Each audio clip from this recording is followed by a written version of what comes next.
যুব ও ক্রীড়া মন্ত্রণালয়ের দায়িত্ব গ্রহণের পর প্রথমবারের মতো মিরপুর স্টেডিয়ামে আসেন আসিফ মাহমুদ। অচেনা মিরপুর স্টেডিয়ামে আসিফ ভরসা রাখেন জাতীয় দলের সাবেক অধিনায়ক তামিমের উপর। বাঁহাতি এই ওপেনার ঘুরে ঘুরে মাঠের সবকিছু দেখেন ক্রীড়া উপদেষ্টাকে, পরিচয় করিয়ে দেন বিসিবির কর্মকর্তাদের সঙ্গে। ক্রীড়া উপদেষ্টা হিসেবে প্রথমবারের মতো মিরপুরের সবুজ গালিচায় আসিফ, সঙ্গী তামিম, বিসিবির সিইও নিজামুদ্দিন চৌধুরী, শাহরিয়ার নাফিসরা। মাঠে ঢুকেই বিসিবির কর্মকর্তাদের সঙ্গে হাত মেলান তিনি।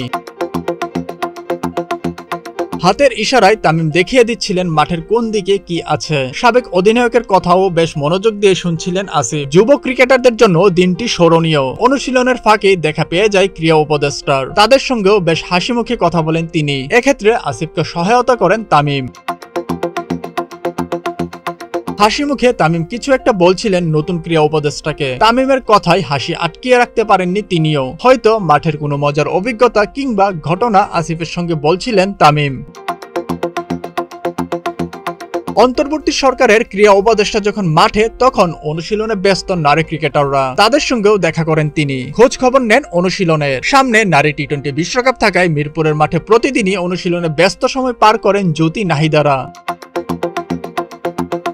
মাঠের পাশাপাশি ক্রিকেটারদের ড্রেসিং রুম, সাংবাদিকদের প্রেস বক্সও আসিফকে ঘুরে দেখান তামিম। যেখানে বসে ক্রিকেটারদের নানা জয়ের সংবাদ লেখা হয়, সেই প্রেস বক্সেও কিছু সময় কাটান নতুন উপদেষ্টা। ঘুরে দেখেন প্রেস বক্সটি। দীর্ঘ সময় মিরপুর স্টেডিয়াম প্রদর্শন শেষে নিজের অনুভূতিও ব্যক্ত করেন তিনি। আসিফ মাহমুদ বলেন, নতুন দায়িত্ব পাওয়ার পরে আমি আমাদের ক্রীড়া মন্ত্রণালয়ের অধীনে যেই ফ্যাসিলিটিসগুলো আছে সবগুলোতে একটু ঘুরে দেখছি। আজকে বিকেএসপিতে যাওয়ার কথা ছিল, যেতে পারিনি।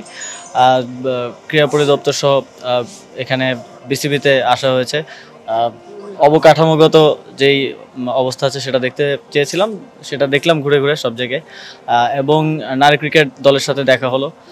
তারা সামনে উইমেন টি-20 ওয়ার্ল্ড কাপ খেলতে যাচ্ছে এবং যেই ব্যাপারগুলো এখানে উন্নয়নের প্রয়োজন আছে সে ব্যাপারে একটু নোট নিলাম। আশা করি সামনে এগুলো আমরা ঠিক করে দিতে পারবো। রাকিবুল হক, স্পোর্টসমেইল 24।